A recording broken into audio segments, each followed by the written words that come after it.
Hi, and welcome back to Shadow of the Apple. First of all, it's been a minute. Um, Once again, my name is Dylan Maltez. I will be covering this episode and recapping the last series of the New York Yankees taking on the Los Angeles Angels and the New York Mets versus the Los Angeles Dodgers. So obviously, first, before we even get into it, Ryan is obviously not here. Ryan has been dealing with a lot of personal issues. He'll hopefully be back for the next episode, which is why we have not been present for these last two series. But I'm back at least, bringing you the content. So obviously the show must go on. I'm also a little stuffy with my allergies, but let's get right to it. So, Yankees played a four-game series between the Los Angeles Angels, and I mean it was a absolute crazy series. At least two out of the four of the games, I'd say. The games the Yankees won. So obviously the first game, Angels are 8-8 going to the series. Yankees, you could say they're struggling a little bit. They lose that series to Tampa. You get Will Warren versus Yusei Kikuchi. And just first of all, what a crazy game. You have Judge hitting a homer in the first, Jose Caballero making a home run. So it's a quick 4-0 a 4-0 game.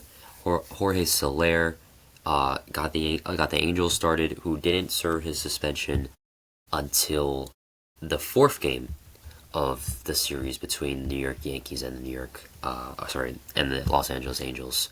So, but they made it a game pretty quickly, making it 4-4, and just there were so many home runs in this game. First of all, the biggest one being a Trent Grisham 3-run homer, but then quickly answered by Mike Trout 3-run homer. Judge getting a solo shot to make it 8-7. And with that home run, Judge made history by having his 47th home run, multiple home run game, passing Mickey Mantle for second most in Yankees history. Mike Trout with another homer. He had an incredible series. We'll get into more of his stats at the end. And this is only the second time in MLB history that two three-time MVPs hit 2+ home runs in the same game. And you had three players with multiple home runs in that game, being Judge, Trout, and Grisham. But the Yankees win in the ninth inning, 11-10 off a wild pitch, which is a very chaotic way to win it. It just shows how chaotic that game was. Both Yankee wins were tight, close games. Well, both Angel wins. I'd say the first game that the Angels won, they had pretty much control over it.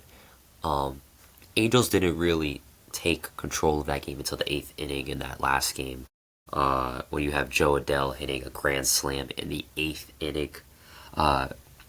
I say, Mike Trout having an incredible series. Just the bats in general. The Angels' bats were incredible. Lowest they scored was 4 runs. Mike Trout, obviously, having an incredible series. He had 5 homers the whole series, 9 RBIs, and a 375 average. Just a great performance, as well as Joe Adell and Jorge Soler, obviously, until the last game where he started to serve his suspension. I think if you're the Yankees, it's hard because I don't think they necessarily played bad. I think you ran into a team that their bats got hot. I really think this series says more about the Angels than the Yankees, because they just had a great game. I mean, they scored. It was a tight game in that fourth game until they scored 3 runs in the 6th. And obviously, like I said, Adele with a grand slam. But both games that the Yankees won ended up being walk-offs. Jose Caballero with a runner on second and first. So, a very chaotic series for the Yankees. But a 4-game series in the books. Yankees continue against the Kansas City Royals. You'll have Will Warren going against Noah Cameron. Cole Reagans versus Ryan Weathers. And then in the first game, but you'll have Michael Wacha versus Cam Schlittler. So, I'd say the Yankees, I think they'll be fine, honestly. But a team that I don't think is fine right now is my New York Mets, and we'll get very much into it. Since that last series that we did, the Mets have been on a horrific losing streak. Of course, a lot of this happens while the Mets are playing horrible. So there's a lot to talk about. And during this stretch, the Mets have scored only 12 runs in this whole losing stretch. Just pathetic performance overall, and just this series was no different. You you first of all, game one, 2 hits, 2 home runs. The Dodgers are averaging 1.81 home runs a game, so at least 1 home run a game. So they definitely hit the ball out the park. Not a small ball team by any standards. Really nothing to say about in that first game. The Mets just were pathetic. The lineup was pathetic. Everybody in that lineup just did nothing that day. And then Tuesday, you had a pitcher's duel, and probably the only game I really felt like the Mets had a chance of winning. You had Nolan McLean versus Yoshinobu Yamamoto. And just, I mean, you kill the man, but not the idea. With Nolan McLean, Met fans, you'll know. Just having an incredible performance.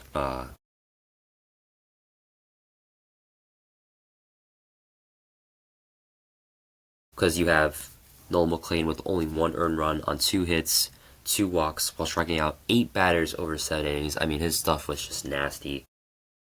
Balls that looked way out of the strike zone that just swerved back in, generating ground balls as well. He's gonna. I think Nolan McLean is gonna be very good for a long time. It's honestly impressive just how the Mets have been blessed with some elite pitchers. Yoshinobu was just as good. He went into the 8th. They take him out. He only gives up the leadoff home run from Lindor. And then in the 8th, Brooks Raley comes in and he gives up a bloop single to Kyle Tucker for the New York Mets to do nothing against Alex Vesia and lose. Game 3, you had Clay Holmes versus Shohei Ohtani. Clay honestly did his job. You get 2 earned runs over 5. But Shohei Ohtani just as impressive as well on the pitching side. Only pitched, didn't hit as well, which I thought was interesting. But he wasn't good in this series. He might be injured. How big is the injury? We're not too sure. But that's only just speculation. He has 10 Ks, and then the Mets give up 5 runs, a grand slam in the 8th, and then game's completely out of reach. And with this offense, you're not expecting them to come back. So, the Dodgers just whooped the Mets. Just playing forward. From disrespecting them in the first game with that Edwin Diaz package and promo, to just not being able to generate any offense. It's impressive when you consider the payroll of the Mets, how many guys they're paying that aren't on the team, and this is what you get. It really. I think the thing about the Mets is that it annoys me more because the Mets are just so behind the Dodgers. They're so behind them, and ever since they've tried becoming and doing how they do it when it comes to spending money since Steve Cohen took the team, he's always kind of wanted to do how the Dodgers did things, become the East Coast version of the Dodgers. We've become a cheap knockoff of what they've become because, obviously he's been the owner for 5 years, and while he has tried, and, we only had the team that was really only expected to be good and actually delivered was the 22 team. Obviously, 2014 was not expected to be good and went on the run they did. There's so much discussion going on with the Mets. I think the biggest one is if Mendoza should be fired or not. I personally don't think he should be fired just yet. I really don't think this is his fault. Stearns gives him the lineup. He gives him the teams. And when you have a mix of veterans who aren't performing, like Jorge Polanco and Marcus Simeon, who just have been just very disappointing, just so disappointing, especially Simeon.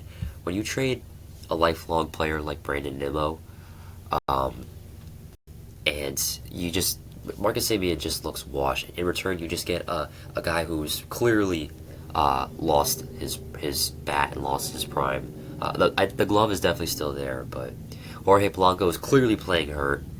Um, and then obviously the younger guys, Brett Beatty and Mark Vientos, like those are guys, obviously you want them to play as much. Those are guys are that you need to play because that's how they stay consistent. But obviously, they're not taking that next step. They haven't. I wouldn't say they've taken that next step. Brett Beatty had a pretty solid season last year, but I wouldn't say they've truly taken that next step yet. And then obviously the whole thing with Lindor, I feel like it's a little over exaggerated. Lindor's never had a great April. I mean, even the mistakes with the glove. I mean, that definitely could be a little concerning. But I really don't think Lindor. Uh, I think Lindor will be fine. There's all these things about like, oh, what's going on with Lindor? Is there something wrong with him? I really don't think so, because I mean we don't know what's going on in this guy's head. So I think just during this series it's been really bad. They've looked really bad. You want my opinion? I'm not really panicking on this this series in general and just this losing streak in general. Because yeah, while they have looked bad, I'm not happy with how they've played. I still feel like there's still plenty of time to get things going. Um, and I do think when you get Juan Soto back, I think just getting that boost from the lineup could really spark the team in general. So we'll see what happens with them. They are going to be taking on the Cubs next at Wrigley. You'll have Kodai Senga versus Edward Cabrera, Freddie Peralta versus Jameson Taillon, and David Peterson versus Javier Assad. So, first of all, you really just need a win. You need people to step up. You can't. There's really no one that's really stood out for me personally. I'd say if there's anyone that I'd say I'm happy with they've played better than I've expected is I guess Luis Robert. The pitching obviously has looked phenomenal, but obviously that's not the problem we're talking about here. The bats have been brutal. It really puts you in perspective of who's to blame and why people pick certain people to blame. Because last year when they weren't hitting well, people were blaming the hitting coach. Um, Now people are blaming the head coach. So why do people pick and choose who is to blame and who's at fault for why this team isn't playing well? So I think honestly there really isn't too much to say. I mean I watched these games and they just unfortunately there really isn't a lot to talk about. The Mets just look really, really bad. Um, at least on at the plate. You really hope someone can step up. But I think that will do it for just this quick episode of Shadow of the Apple. We'll have a probably more in depth recap. Well, obviously because I am not a Yankees fan. Ryan is way better at getting more into detail with the Yankees fans, and we can have a discussion. But that will probably do it for the episode of Shadow of the Apple podcast. Make sure you listen on Spotify as well. Once again, this is Dylan, and you have a good one. Let's go Mets, and please, let's get a win.